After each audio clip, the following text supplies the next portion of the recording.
حدیث نمبر 3374۔ حضرت عائشہ رضی اللہ تعالیٰ عنہ سے مروی ہے، فرماتے ہیں رسول اکرم صلی اللہ علیہ وسلم نے مجھ سے نکاح کیا تو میں 6 سال کی تھی، اور رخصتی کے وقت میری عمر 9 سال تھی۔ کہتی ہیں ہم مدینہ طیبہ آئے تو مجھے 1 ماہ تک بخار آتا رہا اور میرے بال کانوں تک رہ گئے۔ حضرت ام رومان میرے پاس آئے تو میں اپنی سہیلیوں کے ساتھ جھولے پر تھیں، انہوں نے مجھے پکارا تو میں ان کے پاس آئی۔ مجھے معلوم نہ تھا کہ وہ مجھ سے کیا چاہتی ہیں۔ انہوں نے مجھے دروازے پر کھڑے کر دیا تو میں ہاں ہاں کہتی رہی حتیٰ کہ میرا سانس رک گیا۔ تو وہاں انصار کی کچھ خواتین تھیں، انہوں نے خیر و برکت کی دعا دی۔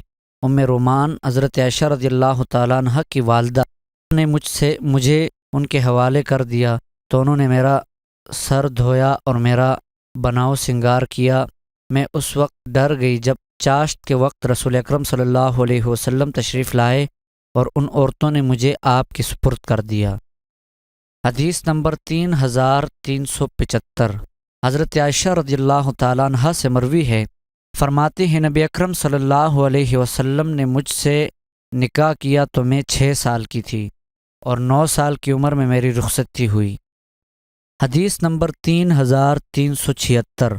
حضرت عائشہ رضی اللہ تعالیٰ عنہ سے مروی ہے کہ رسول اکرم صلی اللہ علیہ وسلم نے ان سے نکاح کیا تو ان کی عمر 7 سال تھی، اور رخصتی کے وقت وہ 9 سال کی تھی، اور ان کی گڑیا ان کے ساتھ تھی، اور رسول اکرم صلی اللہ علیہ وسلم کے وصال کے وقت ان کی عمر 18 سال تھی۔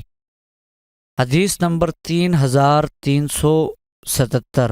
ایک اور سند سے حضرت عائشہ رضی اللہ تعالیٰ عنہ سے مروی ہے، فرماتے ہیں رسول اکرم صلی اللہ علیہ وسلم نے ان سے نکاح کیا تو وہ 6 سال کی تھیں، اور رخصتی کے وقت ان کی عمر 9 سال تھی، جبکہ رسول اکرم صلی اللہ علیہ وسلم کے وصال کے وقت ان کی عمر 18 سال تھی۔